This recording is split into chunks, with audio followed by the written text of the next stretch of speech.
Morning মৰমৰ ছাত্ৰ ছাত্ৰীসকল, আজি মই তোমালোকৰ বাবে নতুন এটা ভিডিঅ' লৈ আহিছোঁ। তোমালোকে ভিডিঅ'টো চাবা আৰু মই যি কওঁ তোমালোকে ভালদৰে শুনিবা। ফেমিলি বণ্ডিং অৰ্থাৎ পৰিয়ালৰ বন্ধন। Who are you the people in the picture.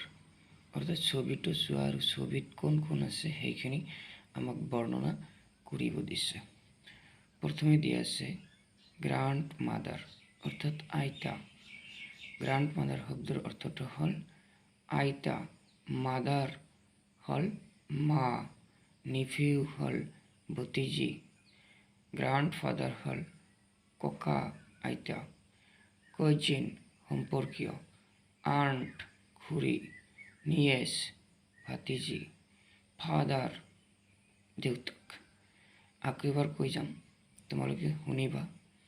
প্ৰথমে চিত্ৰটোৰ ওপৰত লিখা আছে grand mother, nephew, grand father, আৰু চিত্ৰবিলাকৰ তলফালে এতিয়া লক্ষ্য কৰিবা কাজিন, আণ্ট, নিয়েছ, ফাদাৰ।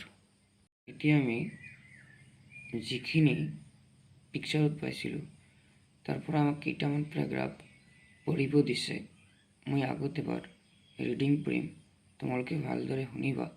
তাৰপিছত মই অসমীয়াত বাঙনি কৰি তোমালোকক বুজাই দিম। Rupam lives with his grand friends. Rupam has a cute aunt named Vidisha. Vidisha likes to listen to stories. Rupam's grandfriends tell interesting stories.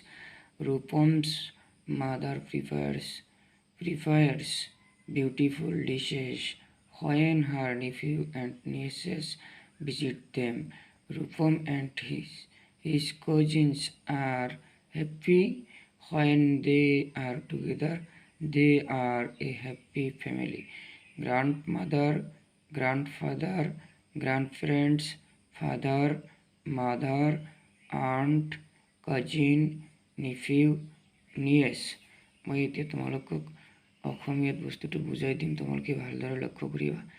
Rupam lives with his grand friends.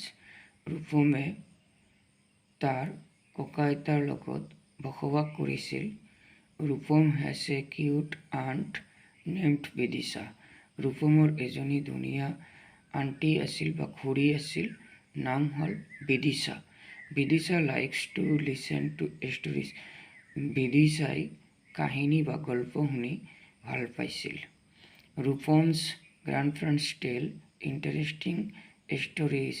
ৰূপমৰ ককা আইতা বৰ আমোদজনক কাহিনীবোৰ কৈছিল। ৰূপমছ মাদাৰ প্ৰিপেয়াৰ্ছ বিউটিফুল ডিছেছ। ৰূপমৰ মাকে ভাল ভাল বস্তু তৈয়াৰ কৰিছিল। when her nephews and nieces visit them, অৰ্থাৎ যেতিয়া তাৰ ভাতিজী আৰু ভাতিজা আহিছিল সিহঁতৰ ঘৰত। Rupam and his cousins R happy, অৰ্থাৎ ৰূপম আৰু তাৰ সম্পৰ্কীয়সকল সুখী আছিল। when they are together, যেতিয়া সিহঁতে একেলগে হৈছিল। they are happy family, সিহঁতৰ এইটো সুখী